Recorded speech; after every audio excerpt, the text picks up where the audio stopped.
Who do you think? I just felt someone writing something on my neck as I was signing stuff. I turned around, and Josh is just getting after it. So probably sell the neck for a lot now, huh?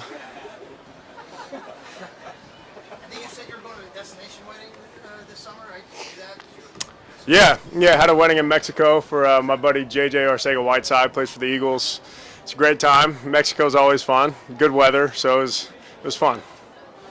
This is your first time here, though, right? In Dawson. Second time.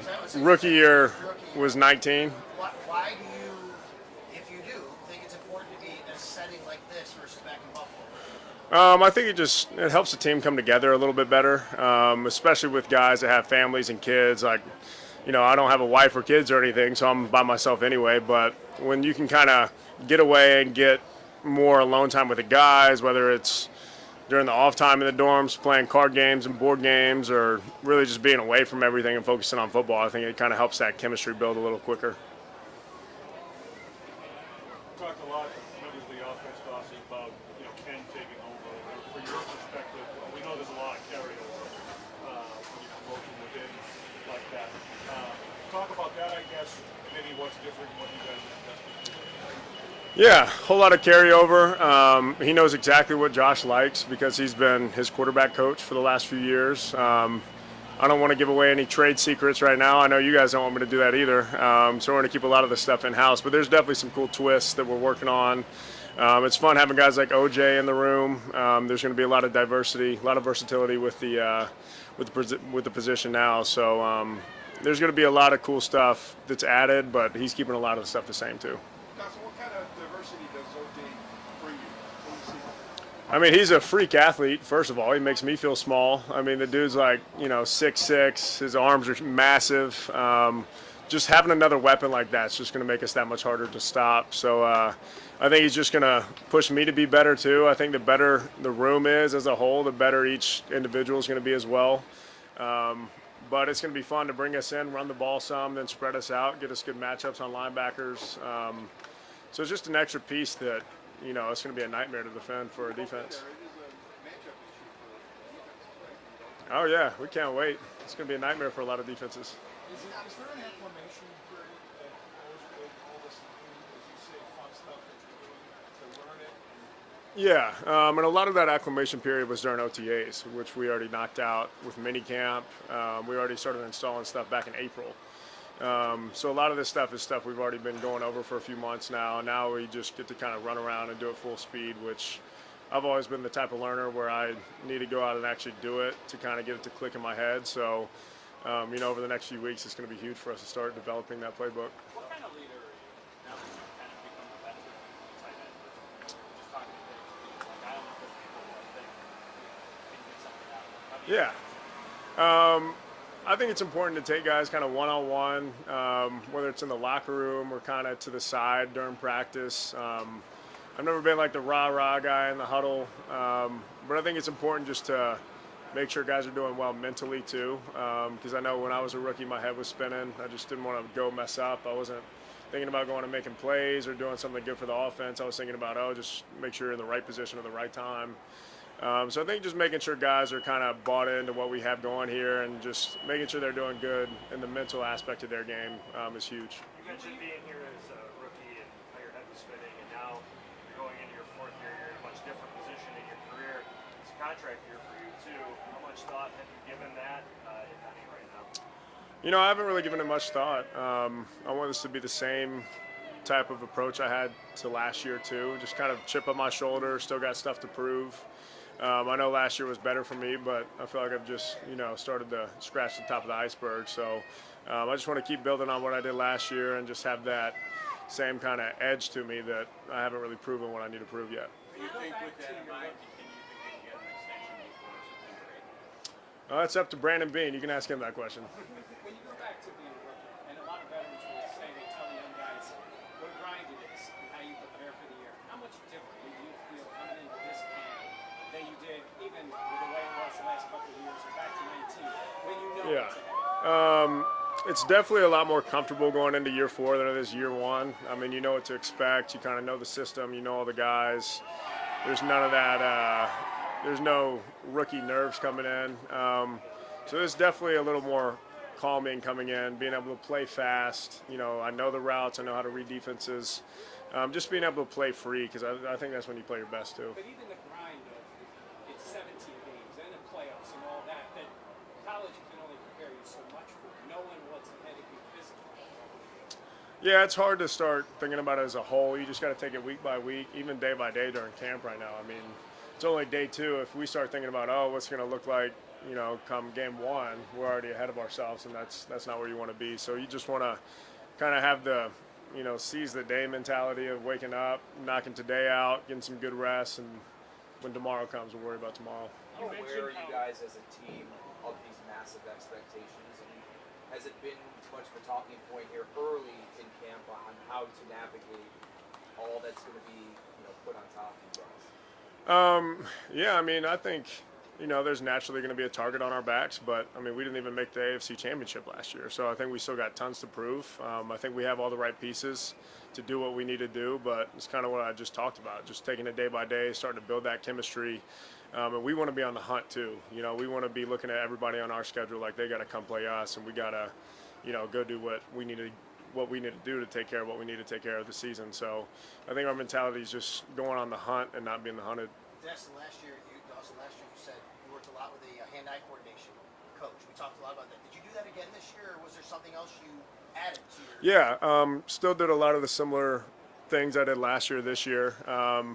Ryan Harrison's a great dude, saw him some, but he's given me so many tools I can use by myself too, so it's not like I got to go out to California for another 6 weeks to do that stuff, but it's also just kind of a confidence boost to start making plays on the field, because once you start doing that, you realize you can do it, and the game starts slowing down too. The more you can read defenses, the more you know what Josh is looking for in certain progressions. So it's really just kind of an experience thing too. Like my senior year in college, I only caught 15 balls. So just starting to stack good weeks on good weeks, getting those catches, getting those, getting that chemistry down with Josh is key. A couple times early in practice, Stephon seemed to get vocal, asking for a little more energy. How have you seen him grow as a leader in the last couple of years since he got here? He's the man. Everyone loves him, and we know that he gets intense during practice, and it's kind of what someone mentioned earlier. We know that if he gets onto you, that means he expects something out of you, which is a good thing. It's like that whole coaching mentality. If your coach isn't telling you when you're messing up, it means they're not really invested. You want that coaching. You want that, fierce competitor to come out of him, because we know that means he cares. So we've had a couple slow starts to a couple practices, but we finally got the juice flowing this practice, and I think he does a great job bringing that extra energy for us. What's it like having him on the field? He said he does like to kind of make the guys around him better. Oh, for sure. Yeah, I mean, if you can't get excited to play with that dude, I don't know who you can get excited to play with. He's always hooping and hollering, chest bumping, talking trash to the defense. It honestly makes me want to guard him sometimes, just get that competitive side going on him. But yeah, we won't take that for granted. He's awesome.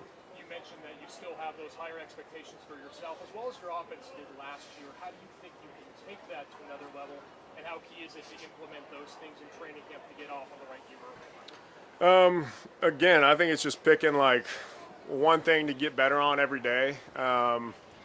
It's hard to, have like a bullet point list of 10 things that you got to knock out every day. I think it's just important to take every day for what it's worth, work on one thing at a time till you start getting comfortable with it, and then moving on to the next thing. So, just picking out 1 or 2 things a day, knocking it out, and slowly starting to chip away at that big picture where we see ourselves in the next few months. You went to the Titan University thing. Yeah. Is there anything you took specifically from that? Like, did anyone point out something that you use now, or what stood out? Tight end U's also always super fun. Some of the stuff I took away were some of the releases we worked with Greg Olson, just against press coverage. Nothing crazy. Just a couple extra tools to add to my tool belt, whether we got outside leverage or inside leverage or just straight up man press coverage. I think there were a lot of cool drills we were able to get done with that.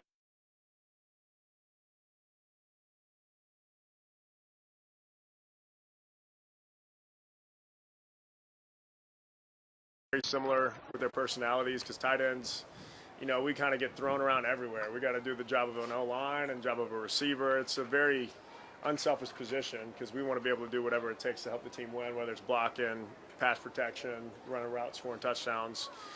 So everyone has a pretty similar mindset. So it's always fun getting everyone together, doing some of the football stuff, but also, going to stuff like Top Golf and golfing on the weekends, bowling. I mean, you name it. We were having some fun. Very competitive. Yeah, no question about that.